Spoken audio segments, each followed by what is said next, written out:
और यहाँ मुझे उम्मीद है कि आज मैं आपके दिमाग से इस कॉन्सेप्ट को बिल्कुल क्लियर कर दूंगा कि आखिर में डीबी कैसे काम करता है, कैसे ब्रेक लगाता है। देखिए यहाँ पे जो व्हाइट कलर का जो आपको लाइन दिख रहा है, जो पाइप दिख रहा है, जो एआर से जुड़ा हुआ है, ये असल में एफपी है, फीड पाइप है। और जो यहाँ पे आपको ग्रीन कलर का पाइप दे रहा है, ये बीपी है, यानी कि ब्रेक पाइप है। तो अभी आप देखिए बीपी में यानी ब्रेक पाइप में दो बॉल, रेड कलर के दो बॉल दौड़ रहे हैं। इसका मतलब ये हुआ, मैंने दिखाने की ये कोशिश की है कि हवा का प्रेशर आ रहा है, आगे भी जा रहा है, और यहाँ से डर्ट कलेक्टर से होते हुए डीबी में आ रहा है और डीबी से एआर में जा रहा है। तो जब ये ब्रेक रिलीज रहता है, यानी जब हम ब्रेक रिलीज रखते हैं, तो जो ये हमारा बीपी का प्रेशर है वो हमारे सीआर में भी चार्ज हो जाता है, हमारे डीबी के अंदर भी रहता है और हमारे एआर के भी अंदर रहता है। अब यहाँ पे हमने दो बीएमबीसी बनाया है, जो राइट साइड में आप देखेंगे दो बीएमबीसी है। तो इनका जो पाइप है, आप ध्यान से देखिए, इनका पाइप जो है डीबी के अंदर गया है और डीबी, ये जो तीन कोन सा आपको दिख रहा है, ये वाला हिस्सा जो डीबी है, तो देखिए यहाँ पे जो बीएमबीसी है, बीएमबीसी का पाइप यहाँ से आया है और यहाँ डीबी के अंदर गया है और डीबी के यहाँ पोर्ट से फिर घूमते हुए यहाँ पे बाहर निकल गया है। ठीक है, एग्जॉस्ट पोर्ट से बाहर निकल गया है और यहाँ पे एयर प्रेशर जो बीपी का है यहाँ से आ रहा है और यहाँ से घूमते हुए एआर में जा रहा है। तो ब्रेक जब रिलीज है तो बीपी एआर के साथ जुड़ा हुआ है और बीएमबीसी किसी के साथ जुड़ा हुआ नहीं है, बल्कि उसका पोर्ट एग्जॉस्ट पोर्ट के साथ जुड़ा हुआ है। अब हम अगले स्लाइड में चलते हैं। देखिए एक बार हम क्लिक करते हैं। अब यहाँ पे क्या हुआ, नीचे हमारा जो बीपी है,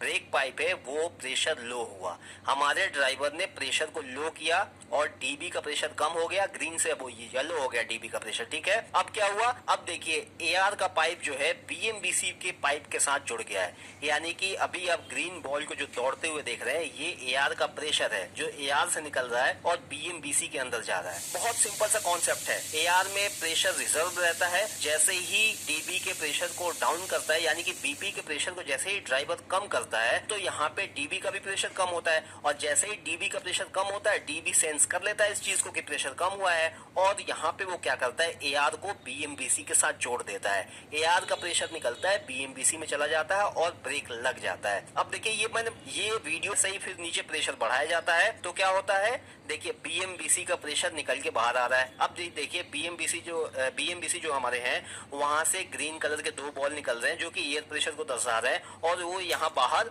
निकल जा रहा है वातावरण में। और ऊपर आप देखेंगे तो जो रेड कलर का बॉल है वो बीपी का एयर प्रेशर है, वो वहां से सीधा अब एआर में जा रहा है। यानी जैसे ही ब्रेक रिलीज हुआ, हमारा बीपी से एआर चार्ज होने लगा और बीएमबीसी 1 और बीएमबीसी 2 का जो प्रेशर है वो बाहर वातावरण में निकलने लगा और ब्रेक रिलीज हो गया। तो मुझे उम्मीद